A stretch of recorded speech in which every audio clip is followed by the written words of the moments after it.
Hi, this is Steve Gillmor, and this is the Gillmor Gang. This will be an abbreviated edition today for various reasons, and we're going to have to let you imagine a picture of Jryi Engestrom, who's joining us from, I believe, Finland, right, Jryi? That's right. Okay, because we haven't got one, and we're going to... There's a little one here. Why don't you just... Yeah, okay, that's great. So... welcome, Jryi. Thanks. Also joining us from God knows where is Robert Scoble. Yeah, I'm in the middle of Mervyn's, which is now known as the Rackspace Castle, which is the headquarters of Rackspace. But here I'm standing in front of the world's largest word search. So we'll go down and look at that a little later. Okay. Also joining us from, I guess, Ribbit headquarters. Is that correct, Kevin Marks? That's right, yes. And from Taschek headquarters, a legend in his own mind, John Taschek. Welcome, John. Good to be here, Steve. Thanks. Let's get you a picture of you up. There you go. Say it again. Good to be here, Steve. Thanks. You're welcome. Okay, so some interesting things have happened this week, and a whole bunch of rumors about things that probably aren't going to happen. And I want to start with that one. Microsoft buying Adobe. Anybody heard anything about that? Lots of rumors. That's it? You were always talking about this when you were at Microsoft, Robert. You always were jealous of Adobe. What? No, I was jealous of Apple. No, there's actually entire teams at Microsoft that are trying to crush Adobe, right? The Silverlight team was formed because Flash got so popular, and they were worried that Flash was going to become a platform that could, hurt Microsoft in some way. Right. So do you believe that they're liable to merge? Is that something that's likely to happen, or do you think the ego's too big? I wonder if it's going to get approved by by the people who approve antitrust. Well, I mean, it certainly takes a major competitor off the floor, right? A major competitor for what? First of all, merging. Who's going to merge? Microsoft's going to merge with Adobe? I don't get that. That's like then they get called macro. The tools team would love to have Microsoft Photoshop and Illustrator customers. They've been trying to figure out how to get designers to use Microsoft stuff for years, and this would get them right into the family. And you mean just about the time that software disappears, they're going to get Photoshop? No, software's not going to disappear anytime soon. I mean, Visual Studio is still a major product, right? And by having designers and developers together, that just makes Visual Studio stronger. I can see the strategic reasons for joining these companies pretty deeply. John Taschek?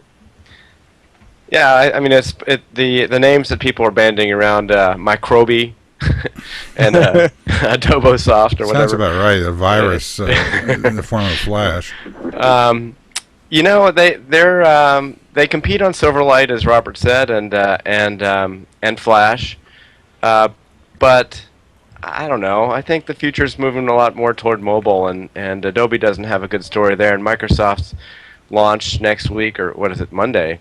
Who knows what that's going to meet up with? I don't see what Adobe really gets them, except it gets them if they could combine the web dev stuff that Adobe has, that Adobe actually acquired itself. They have a full suite of development tools, but again, it's development tools for the desktop. And sure, if you want to lock in, that's great. But I don't know. It just doesn't really make sense to me. Google buying Adobe makes more sense because of their partnerships recently. Okay, well, I think the only thing that makes sense about it would be for them to download Silverlight onto every Flash runtime on the network. Other than that, I mean, who needs it?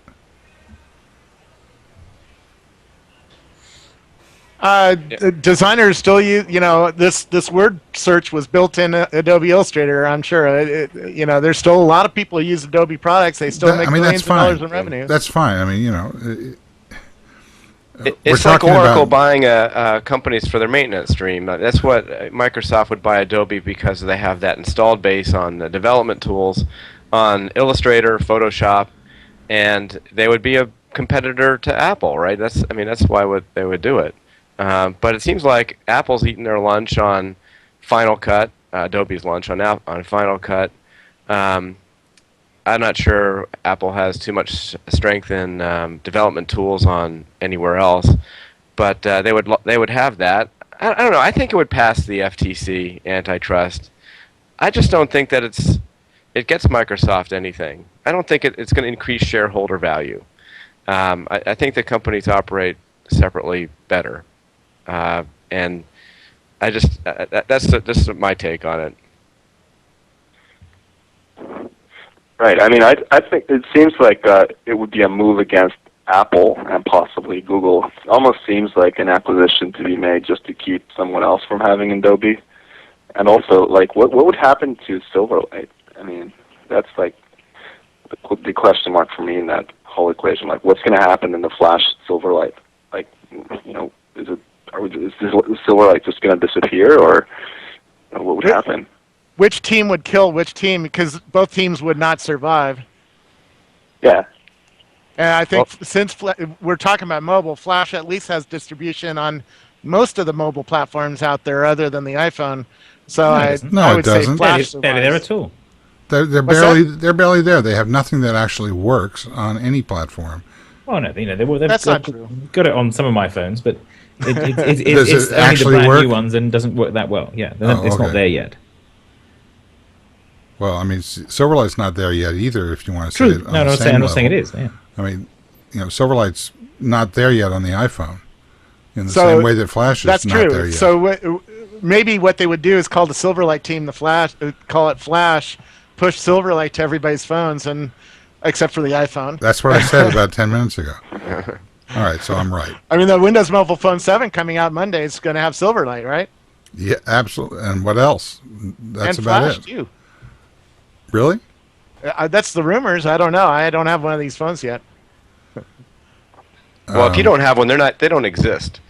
I had dinner with a Microsoft executive, and he didn't have one yet, and he said he had to wait 6 weeks for him to get it. So. Okay, so this sounds like a January release too. I don't think they're ready yet.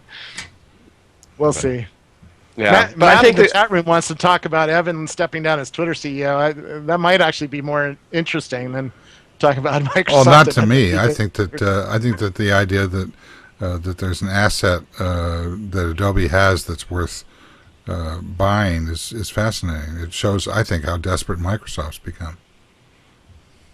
I think so too. I think the reason we're struggling with this is because we can't see the vision of the two companies as a merged company, and or even an acquired company. It doesn't strike us as visionary or innovative or anything except a defensive maneuver, and that's why we're kind of struggling with the question altogether. Well, I mean, the piece that sort of kind of fits together is document formats. So Microsoft has the de facto closed standard with Word, with .doc, and Adobe has a de facto semi-open standard with PDF. If they could pull those together, that might give them some ability to sort of hold the line against HTML becoming the universal document format for a bit. Yeah, except that I think that it may be a bit late for that. That's probably about 5 years too late for that. Not only that, but I think that the real strategy is to absorb Flash, merge Silverlight with Flash, call it Flash, or eventually call it Silverlight. Flashlight. Yeah. Yeah. Well, I like that. LITE. Right, or Flash Heavy, and then merge both of those into HTML5 and be done with the whole problem. Because Microsoft doesn't need to spam every container on the planet for their business model. They've got a business model right now. Yeah. So I think this is an HTML5 gambit, and I think it's a smart one, and I just hope that we can drive down the price of Adobe stock to the point where Microsoft can gobble it without serious indigestion. All right, Robert, where are you? I'm just walking around. I'm going to go and show you the big ass fan that we have. Robert, what does Mervyn's and Rackspace have to do with each other? I mean, Well, so Rackspace bought an old shopping mall and turned it into their headquarters, and we're in about 1/10 of the mall right now, which used to be the old Mervyn's department store. And here's our big ass fan, which actually is the brand name on this fan is Big Ass Fan, which is funny. It's a big ass fan. That's exactly what it is. And so this used to be the Mervyn's shopping mall or the Mervyn store, and they put a few hundred people in here, and they're taking over slowly the rest of the mall, which you can sort of see outside the window there. Yeah, nice. I see people walking up the stairs there. Yeah, we have 3,000 employees here, so lots of people working here. Right. So what are you doing in Texas? I spoke at the SaaS event yesterday and judged a bunch of startups. Everybody's trying to figure out what startups are doing. And then tonight we're going to have a tweet up and have a party. So But today I've just been meeting with my bosses and making sure they still like us. Actually, we have some news coming out in a couple, so I filmed some videos for that as well. SaaS stands for No Software as a Service? Software as a service, yeah. I see. Okay. Jryi, what are you doing? Right now, Well, I'm just in working on a general, new startup. sort of a, what? Say it again. I am working on a new startup right now. And what is it? It's still actually, the name of the company is Pingpin, but I'm still trying to figure out what to call it. So actually, I might solicit listeners for good name suggestions. But you have to say what it is first. It's a mobile app for doing. Basically, I'm combining mobile push notifications with some structured data to make it very easy and check-in like to say what or basically solicit people for ideas for what to do in the next 30 minutes. So it's like you just say, oh, I'm heading out to eat, but Hey, guys. I may not know which restaurant I end up at. Uh-huh. There's Rob Legest, by the way. So It's like the Beatles cover. I need like the video so badly here. I'm totally missing out. Sorry. Oh, describe what we would have seen if we had a camera. Jryi. So, right. So, talking about the app that I'm building, it's basically you say where you're going, and people can respond with suggestions about where you should end up. If you're going out to eat, then your friends can get a push notification and then respond to you with suggestions about good places nearby. Sorry about that. And applying that same idea for different things like books and movies and stuff like that. So it's like shouting out to Twitter saying, where should I eat in Palo Alto, but moved into a specific app? Yeah, basically. Okay, I find that I used to do that. Actually, that was one of the useful features of Jryi. Was being able to say, "Hey, I'm just heading out to breakfast or lunch or dinner, or whatever," and then having just people respond with, "Oh, you should check this place out," or "Can I join you?" Just having these threads, or on Twitter, they're not really threads, but ad replies, and just making that very easy. Because on Twitter, I find it just spams my followers. Most of them don't want to hear about local stuff, local coordination. There's a lot of ad replies that don't really make any sense. So it seems useful to just put that into an app and have the conversations happen on a different channel. Is it using Twitter as a back end for it, or are you creating your own infrastructure for this? Oh, I'm just building it as a Google App Engine app right now. I'm basically using my own back end for it. You can share it on Twitter, obviously, or Facebook. You can syndicate it out to those, but it's not using Twitter as a back end. And it has location-based services. It's kind of intentional check-in or actionable check-in. You're going to check into somewhere in 30 minutes. You don't know exactly where, but you're looking for advice, and then you kind of check in at the same time. Well, yeah, you just tap a button and say like, "Oh, I'm heading out to eat," or another button. I'm just playing around with different buttons. One of them is like, "Oh, I want to do something with my kids," and then that just gets pushed to the people who are interested in that update that are maybe nearby, and then they can choose to view the message. And then I'm using actually things like Foursquare to improve the auto suggestions you get, so that you can, if you say, "Oh, I'm heading out to eat," and you're in San Francisco, and right now I am in Helsinki, I can still get that push notification, and when I respond to it, I will see the locations nearby you that I have checked into often. Oh, I This see. way I can easily just tap a recommendation to you like, "Oh, you should check out Blue Bottle," which is right nearby where you are, because that's my favorite coffee shop, although I may not be in the area. And you're aiming at the consumers with this. Yeah, it's just a quick way to say, here's what I'm going to do, and then sort of engage your friends in a conversation about that may end up in you doing something together or just a suggestion. You can also send back a little thanks, like a little trophy that then gives the other person more karma points, saying, "Oh, that was a great suggestion. Thanks for that." Do you think there's a room in this space for doing that kind of stuff with Foursquare and Gowalla and Whirl and Brightkite and Looped already doing similar kinds of things? Yeah, I think none of them really fixes this problem, and it was the most useful aspect of microblogging for me personally. I think was like just being able to do this local coordination. If I thought of what value I really got out of it, I'd love for things like Foursquare to do that. I think they're almost doing it with tips, but Yes. the idea here is you can actually, engage your friends in real time, which you can't really respond to check-ins right now. Yeah, I've felt that in recent days. I've noticed that the three people that I follow on Foursquare, that I see them and I see where oh, that's interesting. Gee, if I could just like IM them or something, and then boom, I'm gone. I'm gone to another app or forget about it. I mean, why don't they open up presence? Seems, isn't that what this is? Well, it's available for the API. They just haven't exposed it. I've used other Foursquare clients that will tell me how many people are at a certain location and stuff. Yeah, but I'm talking about a chat back end. Yeah. Well, yeah, they've only got shouts, which doesn't quite do that. That's true. The tips are starting to be more surfaced a bit more, which was the thing that was quite interesting about Foursquare when they first did it.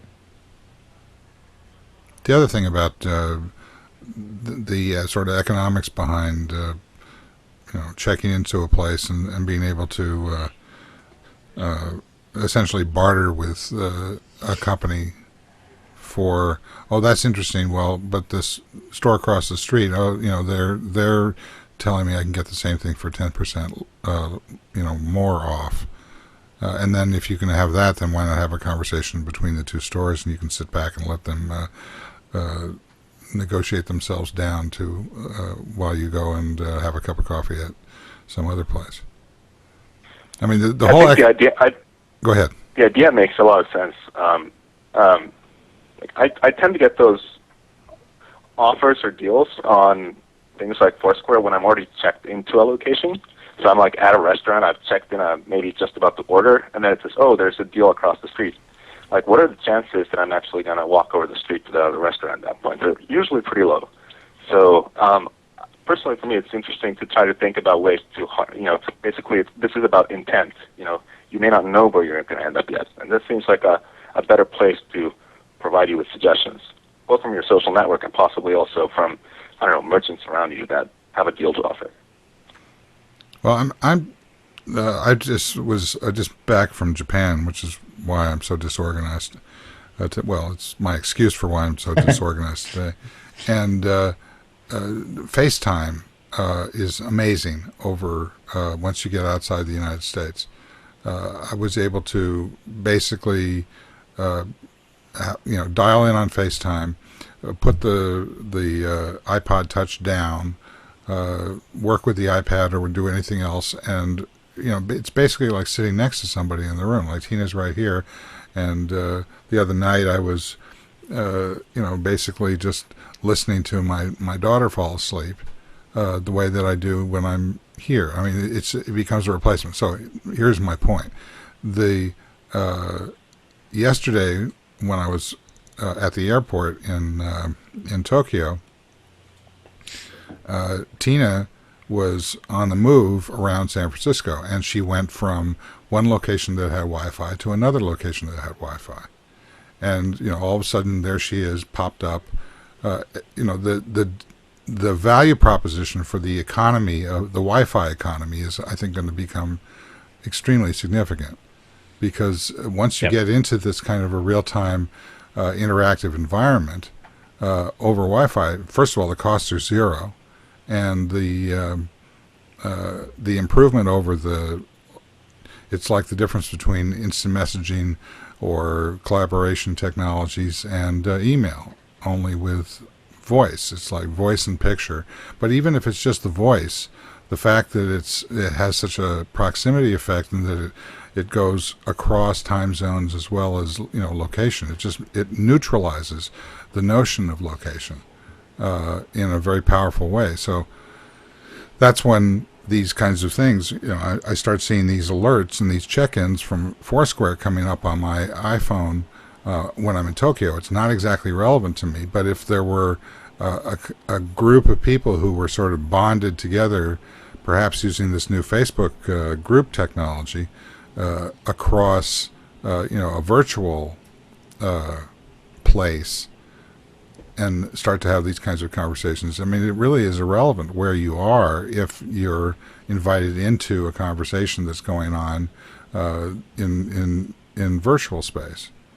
It just seems like the dawn of something that's much bigger than I think we've realized until now. No, I think that's right. I think that's, to some extent, that's what I've been thinking about here at BT, trying to visualize the future of telecommunications, and the fact that we're starting to see ubiquitous Wi-Fi where we don't care about bandwidth, and paying, by the minute to a carrier makes a big difference about what you can do with it and what becomes interesting. So the kind of thing we're doing now, having this sort of video chat from 5 locations, bringing that down to the device you're carrying in your pocket, and being able to carry that, bridge that everywhere, and not worry about what kind of thing you're calling, becomes really interesting. And that's there's some work to be done there to try and converge some of the stuff that we're doing here to get it to actually interoperate rather than all being baked into Skype or something. But it's getting a lot closer. And that was something I got from Ohm's Mobilize last week as well, seeing several people who are starting to build video calling stuff between devices as well. And one other data point, which was, we just lost Robert. One other data point was at the airport, when I came in to Tokyo Airport, I didn't know that there wasn't any Wi-Fi available, so I was kind of out of touch, and had a couple of calls with people that I did landline, which cost like $30 or so, as opposed to being free over Wi-Fi. But when I left, I walked around the airport for a few minutes, and there was a broadband cafe which offered power receptacles, computers for people who didn't have a device, etc., and most particularly free Wi-Fi. And I didn't even have to buy anything. I mean, I did out of gratefulness, but it was as soon as these kinds of businesses, they have a business model. If you extrapolate that to any business, as long as you can walk in and out of it, it's kind of like the air miles clubs, where they encourage you to re-enter by and the way that the iPhone and these devices work in terms of picking up the existing credentials and doing a handoff that's seamless. It's the more that we can find Wi-Fi available zones as we move around. Right. We're going to establish a kind of a campus kind of footprint. It just seems to be that this is going to drive a lot of things a lot quicker than might be realized right now. Right. So something. So I'm still on an iPhone partly because of FaceTime, but like the minute Google does Google Talk with video for Android, I am so sold on Android. Because right now I get super annoyed by the limitations of like I can't call people who have a freaking whatever iChat on their desktops, and I just can't call them on FaceTime. But thinking about like a universal Gtalk video to your phone is just insanely cool.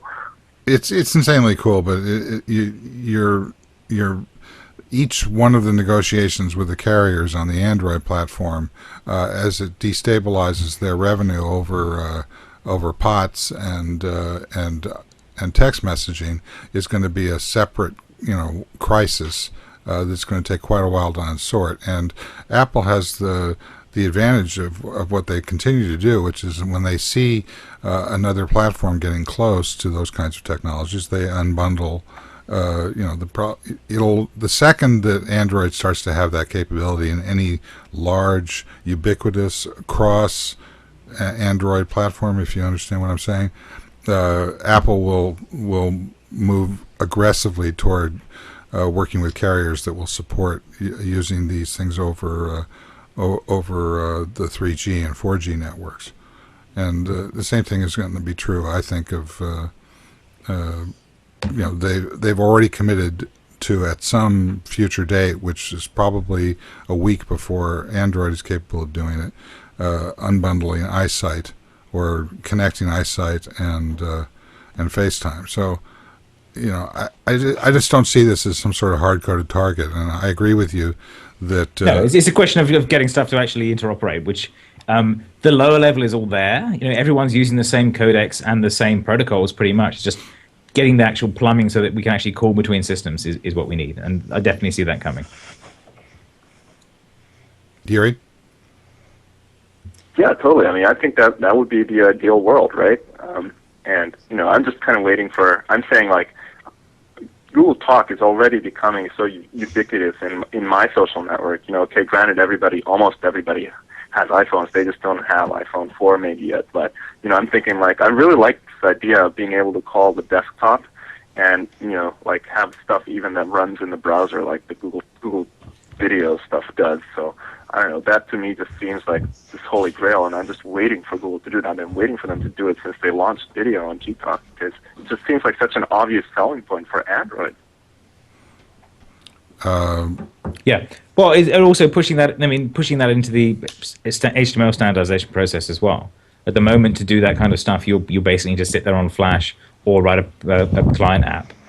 So pushing that into that device stuff into the HTML piece is the next layer, which will be coming in the next couple of years. We're starting to see bits of that already.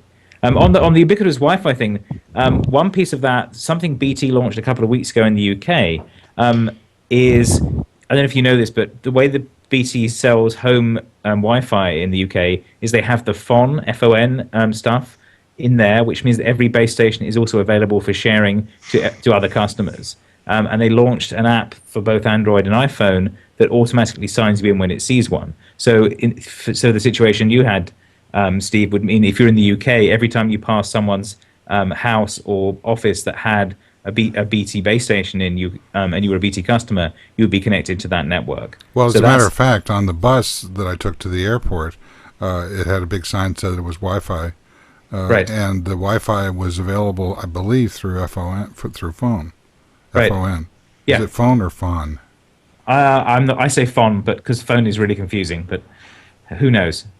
It's Spanish. Yeah, so. But I think that I continue to believe that Apple has the advantage in this situation, because they can essentially set up an economic network that will continue to grow as other people try and copy it. So I'm glad I've got an iPhone 4 instead of waiting for another 2 years to get what I'm capable of doing right now. I know my daughter appreciates it. That it was an investment that promptly backfired when my other daughter lost or had her iPhone 4 stolen, but she wasn't using it to call me because she doesn't really want to talk to me anyway. Well, the thing is, you can use the Touch now as well. That's the other thing. That was the iPod Touch is just phenomenal. Yeah, no, I've got it here, and it is a lovely thing. It's tiny, lovely screen, very, very impressive. John Taschek, what do you think? I know what you think, but now you can tell everybody. So I should mix it up a little bit. So You don't can really pretend know what that I you think? don't think what you think, and then you argue with yourself, or you can just tell us what you think. Yeah, that's true. I do argue with myself. That's how I get things done. So the iPod Touch, yeah, it is cool. Of course, I don't use that any of the FaceTime stuff, but I think it would be really interesting as a. I think the market would benefit. I think Apple's going to drive the market through its marketing of FaceTime for video. I think all these other companies like Yahoo just announced something today that they're going to do something. I'm sure Microsoft will have video. And if you put something on the Android platform, we'll have 4 competing frameworks that all support video. And that will eventually drive the market, just like how there was ICQ at one time and Yahoo Messenger and Well, that's not the best conversion story. That took about 10 no, years. no, but it was a Yeah, terrible, and it still terrible hasn't one. But it's going to converged. happen the same way, maybe a little bit faster. Maybe it'll take 5 years. I still think video is good in certain circumstances, like for family and for certain kinds of conversations and things like that. I just don't see it a huge hockey stick yet. I think it's a year away or so away. Maybe I'm off on that. Yeah, I think But- you're off on that. Okay. Well, Here's 'cause why I think you're off on it. The personal dynamics, as I know Salesforce, among other companies, is betting on, how they move into the enterprise. They move much more rapidly than people commonly realize or even think about or care about. And when you talk about eyesight, for example, or video conferencing on a laptop machine, except for Scoble, of course, who does everything first and in greater numbers than anybody else does. It's not easy to carry a laptop around without inviting conversation. I mean, if you carried a laptop at the airport around and did this, you would be arrested because you were casing the joint. But people do not argue with or even think twice about the fact that you're sitting there with this iPhone or an iPod Touch, that you're talking to somebody around the world in real time. Yeah. Also, you can move with it. It becomes a device that, instead of saying, well, let me describe for you what it is, you just turn the camera. You push the button and the image flips, and suddenly not only are you being transmitted, but your location is being transmitted, and the feeling of what you're seeing and what's going on there. Now, to think that that's not going to have applications for business use. The other thing about Japan that was interesting, many things were interesting, but specifically was and I'll probably get the terminology wrong because I couldn't quite understand it. That's very nice. I was thinking of riding it around. Are you going to do it? Yeah. Okay. The other thing that was interesting is that in Japan, they have a Galapagos phone. John, do you know anything about this? I don't. Okay, I think it's a sort of derogatory term for the fact that the platform for 3G has been built out for 7 or 8 years in Japan. They're way ahead of us. I think there's a 90% penetration of 3G in that market as opposed to about 30% over here. And so it's kind of like the French system. What was that? The computer terminal? Minitel? Minitel? Yeah. Wow. It was way ahead, and now it was so Yes. far ahead that now it's not a standard.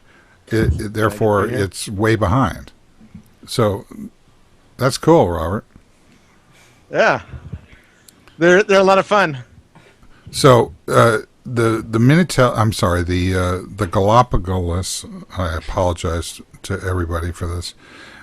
Phones, among other things, I noticed when I went in a store to do some quick shopping before I left, and people have their phones open, these types of phones, and they're using it to scan barcodes or whatever the kind of indication is on products, and QR if codes, they and see what the price is and see what a comparative price. They're into e-commerce so far ahead of us is not funny.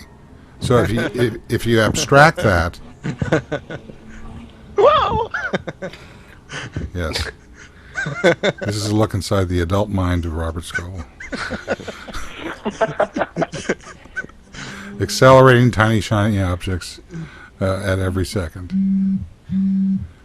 Okay, Robert, where are you? I'm in the Rackspace Edge. The network Did you just wreck? Yeah. Crash. He had a Wi-Fi crash. Anyway, do you see what I'm saying, Kevin?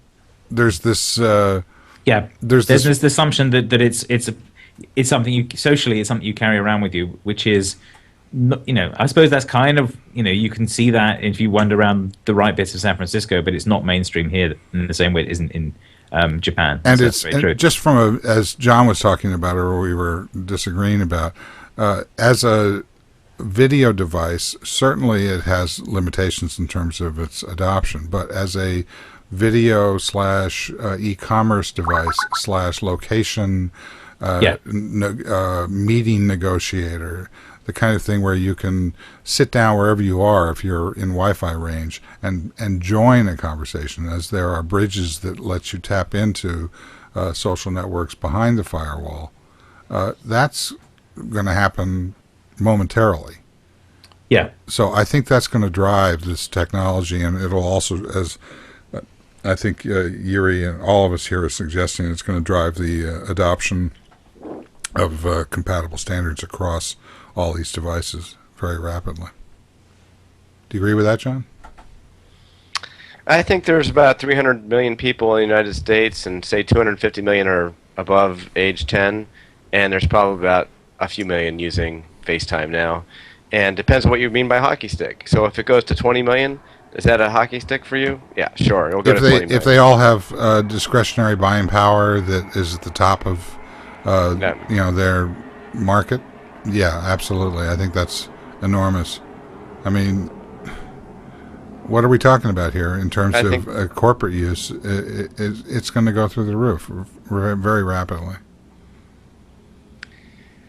Yeah, and then enterprise sales channel, you'd want this to happen. I think it's going to take a little bit longer. I think in the customer service world, where you're right now, there's chat on chat's just coming into a lot of companies, and these companies have outsourced their call centers to different places. They maybe don't want those people to be on video, so your video connections to customer service aren't there.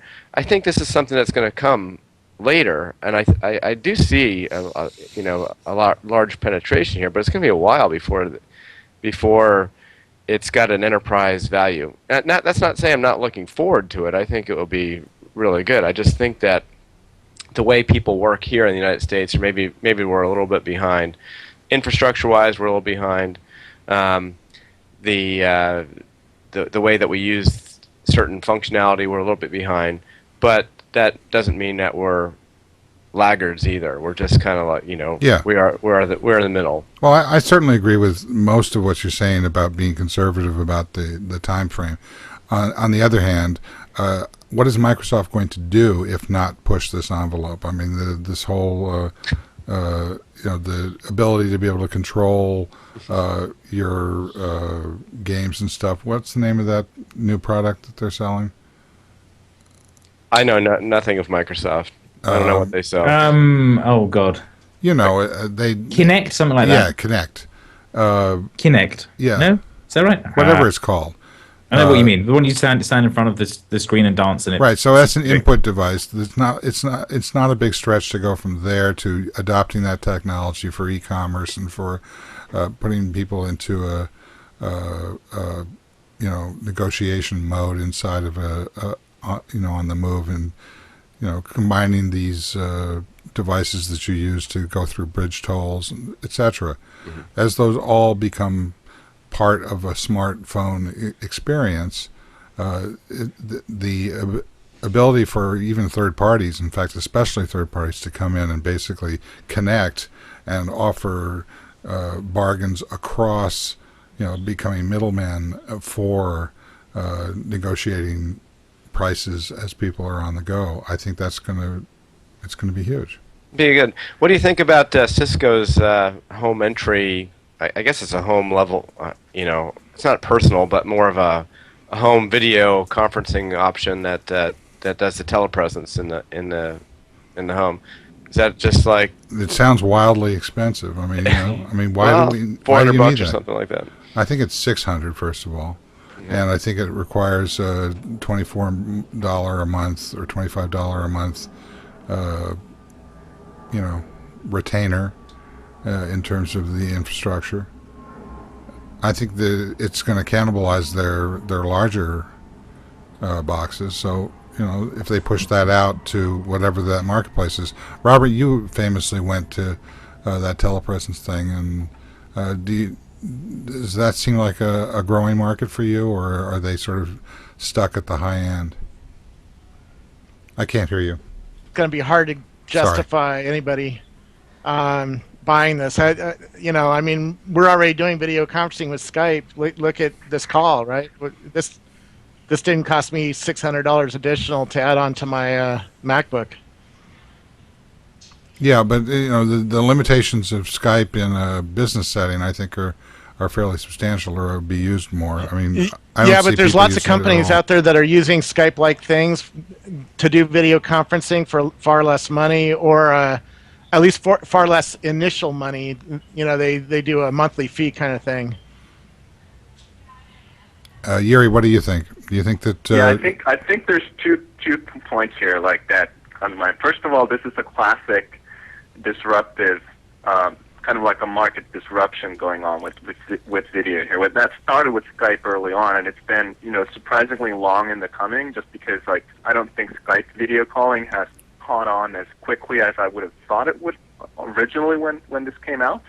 But really, I mean, what's going on here is that video calling is becoming ubiquitous, it's becoming mobile, and it's becoming free or close to free, and that's just bad news for anybody who's up at the top of the food chain with really high-end offerings, trying to sell those to corporations, and we're just going to see those people, their lunch slowly being eaten out from underneath them, and there's nothing they can do about it really, and that's kind of my sense of what's going on, frankly, with the whole Cisco deal. Second point, just from like a sociologist background here, is like I wonder when we get ubiquitous video calling on mobile devices. Like, is that I don't know how you guys envision this going to happen, but is it going to be uncomfortable for somebody to say, well, could we just do voice because I really don't want to show you my face right now? It's like how are the social norms going to play out around this? Is there going to be an expectation that you should be on a video call every time, or how's that going to play out? Well, my experience with that is the way I gauge that. Well, first of all, Taschek, for example, he's just meeting phobic to begin with. So there's certainly you don't want to have to go and get dressed in order to have a phone conversation with somebody. Exactly. But the other measure that I have of this is my almost 10-year-old daughter. She's fascinated by this, number one. Number two, every time she is on a video call with me, she spends the first few minutes going like, and making faces at the camera and going, exactly like Scoble. It's kind of like you. No, it's kind of like Scoble. Is what it's like. It is exactly. Like Who are you? But eventually, driving around in a. Eventually, and Robert is the rule that it's the exception. Is that eventually you get tired of that, and you start. It's like the fourth wall in comedy or drama, where it recedes into the background, and you forget that it's there. The suspension of belief in film. You start caring about the people, even though they're artificially constructed and aren't real. So I think that as we get used to it, it's like the way we've gotten used to the latency of cell phones. One of the reasons that this conversation works on video is because we're so used to an average latency on cell phones of any conversation. Since most landlines are gone, we're used to a certain kind of delay, and we've learned how to accommodate it. So I think that we will rapidly do the same with video. Robert, go ahead. No, I agree.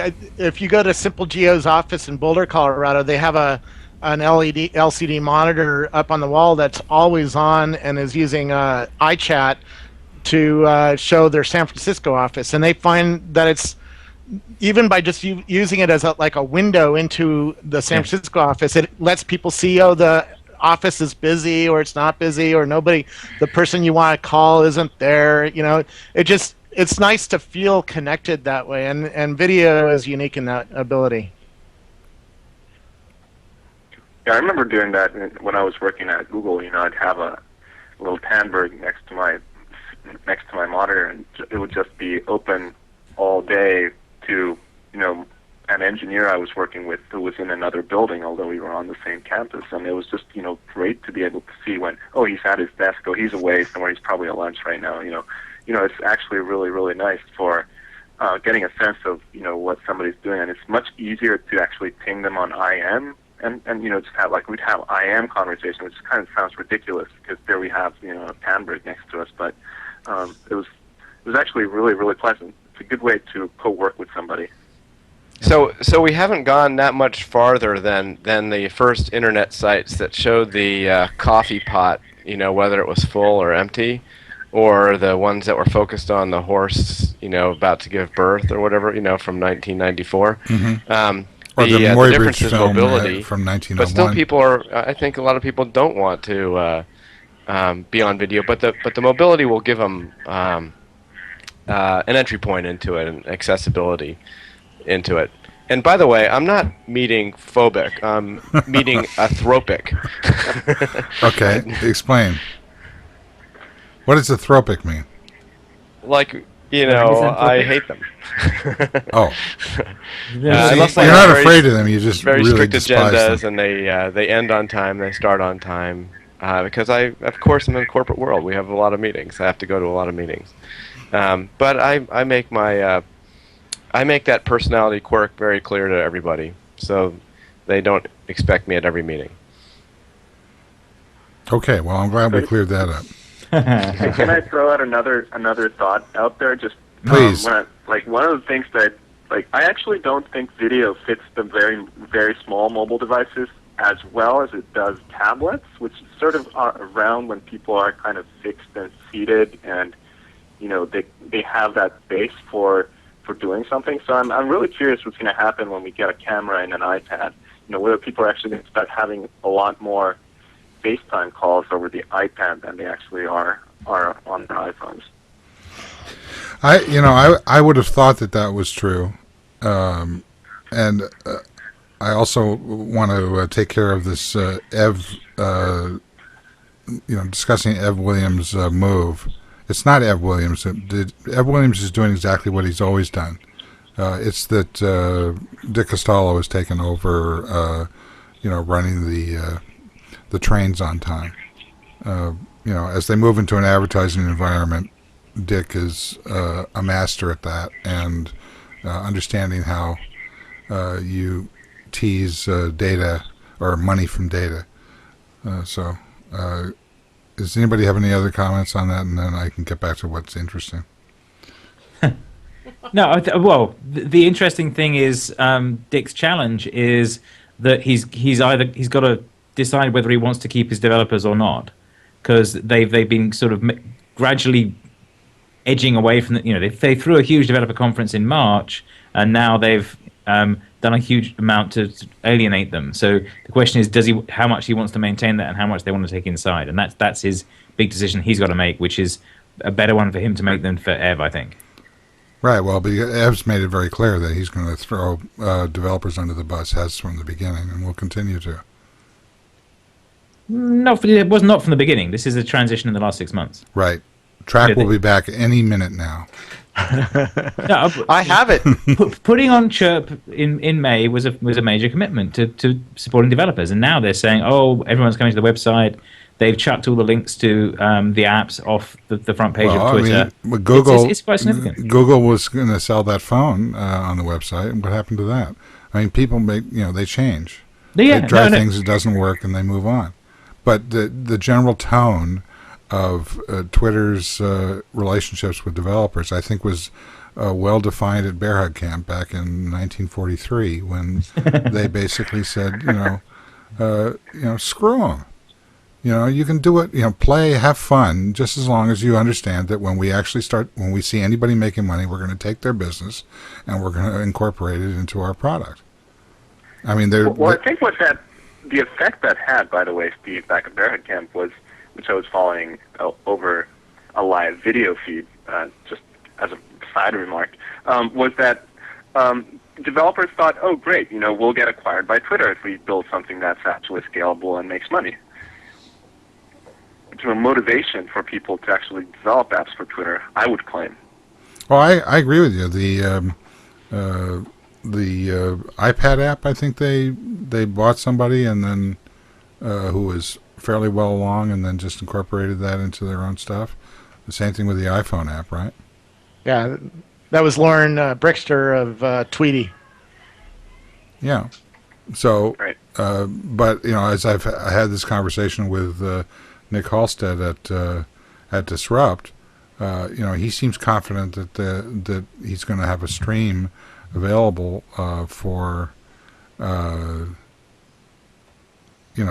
his track feed, and I wouldn't be confident of that in a million years. I don't see why anybody would look at the dynamics of how Twitter has dealt with. Maybe it's just their messaging, but I think that retreating from we can't serve it because we're crashing all the time to various excuses, and then finally coming up with, well, actually we just sold that stream to Microsoft for a certain amount of money for an undisclosed amount of usage, and the same thing with Google. Eventually you start to it's very hard to construct any kind of rationale whatsoever for any of this sort of delay and obfuscation, except that they feel that this is the crown jewels of the company and they don't want to let it go.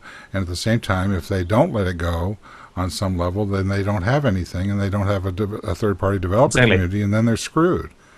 And and Facebook, who, if you had put a bet on it a couple of years ago, they were, in the early days when Dave Marin was basically being sent out to explain away the various impossibilities of Facebook Connect, the first version, and all that kind of stuff. They've actually succeeded in establishing, if not a happy developer community, certainly one that's viral enough and profitable enough, like Zynga, to be able to build a tremendous platform which is accelerating their adoption. So it just seems strange to me that Facebook, which seemed to be the closed system, is now actually much more open in terms of developers. Well, I think, they've gone further through the hump towards being a platform. That was something that was fairly clear this week, in that they're over the, okay, we're big enough now that probably we're not going to get killed by our competitors. We can afford to be a bit more magnanimous about it, and Twitter is just going into that tunnel. And I think they need to try and pull themselves out of that again and get to the place, the other side, that Microsoft and Google and Yahoo and Facebook are getting to, which is, oh, right, we'll give you platforms to build stuff, and we're not going to intentionally sit on you and make it hard for you. We're going to try and make it helpful for you. And Twitter is still on the edge there. Some of the sort of noise coming back from them about how things should work, it still has that very much that mindset of, well, obviously we're the center of the universe, and you've got to jump through our hoops. And that sort of, there's a bit more, bit less of that hubris coming from Facebook now. No, not a lot less, but a bit less. So, Robert, can you explain to me why groups are important now? Yeah, groups. I'm just giving you the chance to do this, early, like I gave you with lists. Now that lists are broken, and lists aren't broken. They actually work great. I keep using them every single day. But I know you don't get any value out of any of this new stuff. But that's cool. Well, I got a lot of value out of the 7,000-man technology, genius group that you put me in. I've heard, it's like a list of everybody that has either fired me or hired me for the past 45 That's years. why I invited you in, to taunt you. Jim Latterback says. So here's the value of groups. We've friended too many idiots, like Jason and Mike Arrington friended this idiot who put him on the NAMBLA group. That tells you you've friended too many idiots. Like I friended this guy, and Timing is everything. timing is everything. This is why I didn't friend you, Robert. Yeah. And so, yeah, you kicked me off the friend list, so I can't do this to you. But now that we have our friend list is a mess, and it's a mixture of people we know from work and a mixture of people we know from home, and some family friends and some distant family friends and some people we met in elementary school. We don't have any control of that newsfeed anymore, and this gives us the ability to put some control back onto that newsfeed and say, right, by hey, these are my permanently personal... barring everybody that you don't like from being part of this. It's just basically no, not true at all. In rebuilding fact, the all social of my graph. groups, except for my family group, are open to the public, and anybody who is on them and invited on them can invite anybody else. It's the gift that keeps on giving. I think I've got 7,000 emails from that group. This is going to teach everybody how to write Gmail filters.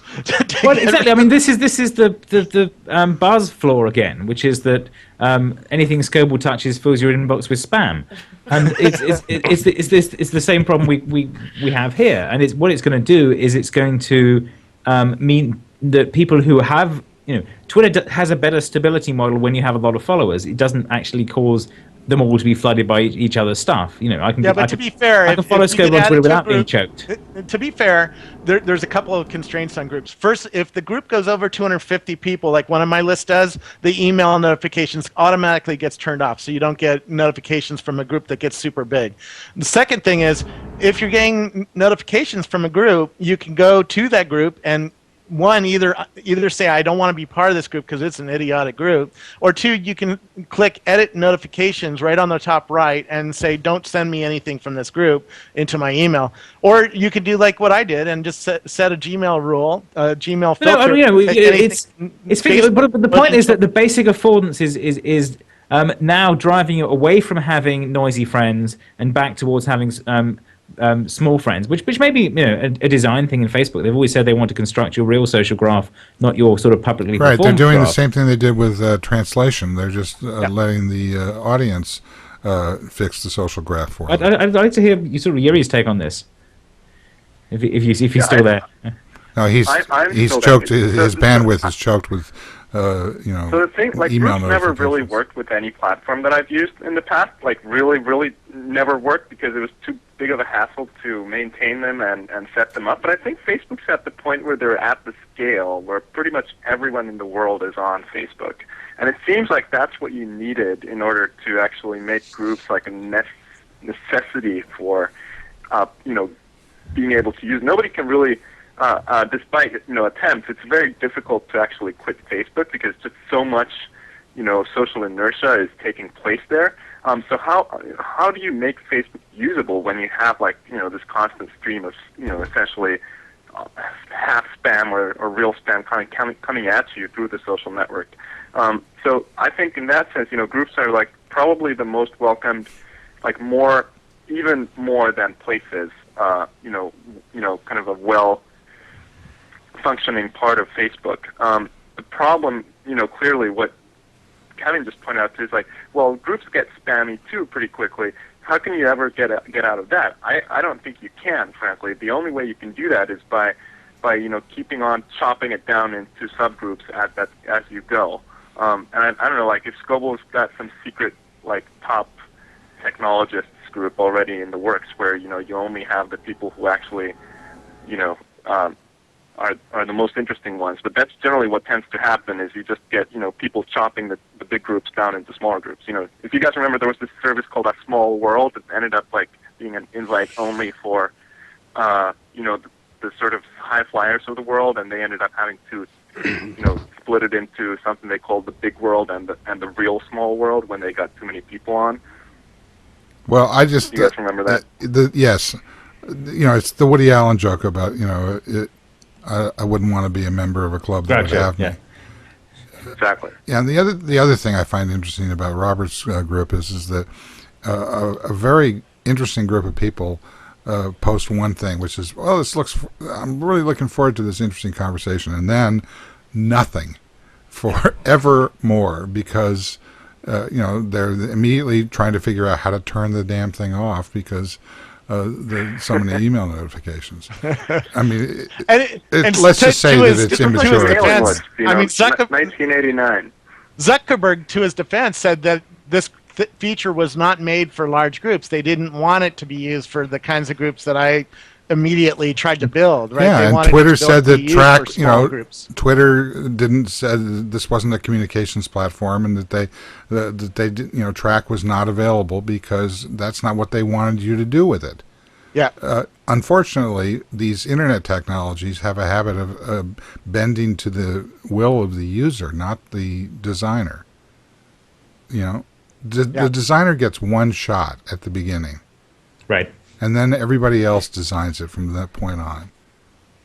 But I mean, the other half of this is the conversation. Jryi and I had this last week about on Tummel Vision about the idea of tummeling, about the idea of you can manage large groups if you've got someone there who's setting the tone and making sure the conversation keeps going. That we all have experience of mailing lists and groups that do work well on a large scale because there's someone there setting the tone and keeping it there, and that may be how things work out. Yeah, but the problem with that, the problem I've always had with mailing lists, etc., is that it immediately develops this hierarchy of explainers and people who are managing and people who like everybody to talk and people who only want to have a certain elite group talking, and you get this management nightmare that eventually collapses and burns. So the blogs came. It doesn't always, but it takes some skill to keep it going. It's true. Yeah, or Right. it takes skill. or a different kind of technology like blogs that came along and fundamentally transformed that, or the stream, which allows you to be able to apply a certain kind of social dynamic, and social not in the sense of let's go down to the water cooler, but more social in terms of what the dynamics are of a project or of an event or some sort of guiding principle that we serve in order to get value out of the environment. Well, isn't that why Quora and Stack Overflow are brilliant? Because they focus on the conversation rather than the group. Well, I don't know. I've never used either.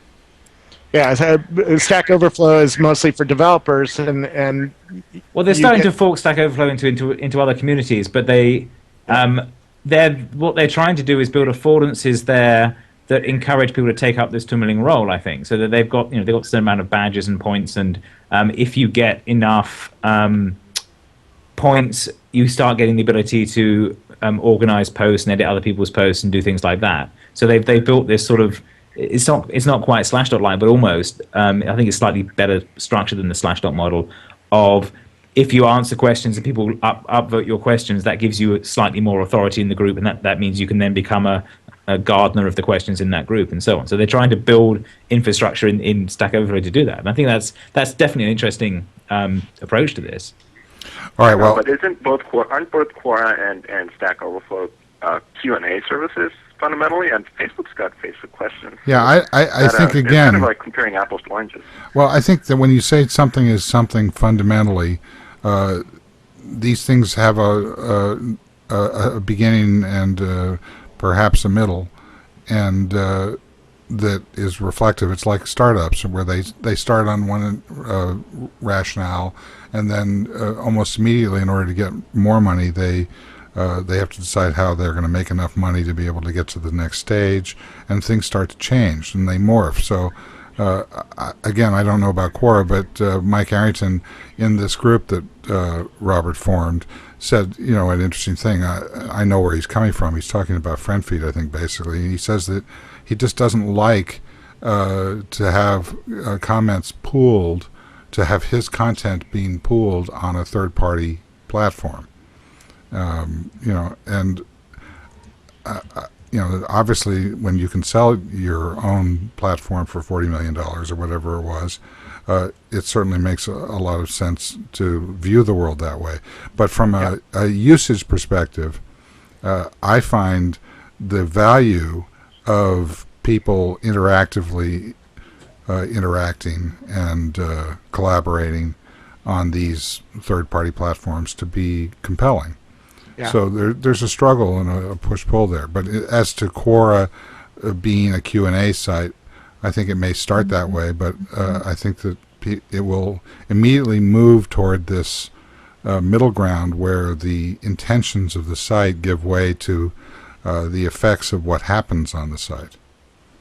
And since I promised several people that we would wrap this early, I have a feeling we'll be talking more about this. But I'll give everybody a shot at just summing up. John, you want to say anything? Yeah, I'll end on groups. Groups are a great way of filtering and collecting a set of content and a certain kind of intuitive or corporate knowledge or whatever the social graph knowledge is. I think to start a group effectively, it's not just inviting people, but to actually have a mission, and maybe that mission morphs over time. But just like why are these people gathered together, and what are they trying to accomplish? I think that's we'll learn this behavior, and Facebook groups will teach it to us, because all the other group services like Google Groups hasn't taught it to us, Yahoo Groups hasn't taught it to us, but I think Facebook has a shot at it. Okay, I agree with you. I'm going to leave Scoble for last so he can get on his tricycle. Jryi, last thoughts? Yeah, last thought for me is going to be that I think over and over again we've seen one of the reasons groups don't work in the end is because they're too static. It's because people want to actually come together on a more dynamic basis, sort of more like peer-to-peer ad hoc social networks. My dad, who's a social theorist, calls them knots instead of groups or teams. It's like knots with a K that just kind of come together on an as-needed basis and disperse once, whatever problem these people have come together to solve, gets resolved in some way. And I think the challenge for us building technology is to make technology a structure that is so adaptive that it can be, almost instantaneously created, and, once that conversation is over, it just, disappears. And I think that's the challenge with groups, because groups are much more static things that, just kind of tend to become these dinosaurs over time. Kevin? I think we're still trying to make sense of this, and it is this uneasy balance between anthropology, sociology, and tech that we're trying to understand here. And what we've got is lots of iterations of rules in different products that then end up giving slightly different shapes to the environment. But also, it's very much shaped by the people who join and what they do there. And it's not always clear which is seeding which. How much of Quora's success is that they've seeded a bunch of Valley people who like talking about themselves, and then they have a bunch of questions about startups, and it works if you care about that stuff. Doesn't really work for anything else. How much of Stack Overflow is that they've done a really good job of seeding it around particular technology, so they can attract the things, because we are all frustrated with the way mailing lists work. So. I'm still intrigued by this, and I still think that we've got a long way to go on this. And watching the differences between how group interactions and sort of mass conversation happens on Twitter and how it's happening on Facebook and Buzz is really instructive in this, because they are like sort of controlled experiments in different worlds. Okay, Robert, last words. That's Rob Legess that you always thank at the end of the show. I'm about to, so you can keep start driving around the Rackspace with my go-kart. Okay. I want to thank Rackspace, and particularly the guy you just saw, Rob Legess, without whom this would have not gotten back on the air. And same thing for NewTek and their TriCaster, without which this wouldn't be on video. I want to say our daughters lost a friend in their school community this weekend due to a head injury sustained in a soccer game, and our hearts are breaking. And I lost a brother and a sister at very young ages, so I know how they feel. But I think we all know how devastating these kinds of things can be to, especially the parents. So go home and hug your kids a little extra today, and let's use this kind of event as a way of reminding ourselves how precious life is and how much we appreciate everybody who comes on the show and in the chat room and pays attention and doesn't pay attention. We don't care. Just thank you for being here. This is Steve Gillmor. This has been the Gillmor Gang. We'll see you again next time. Bye-bye.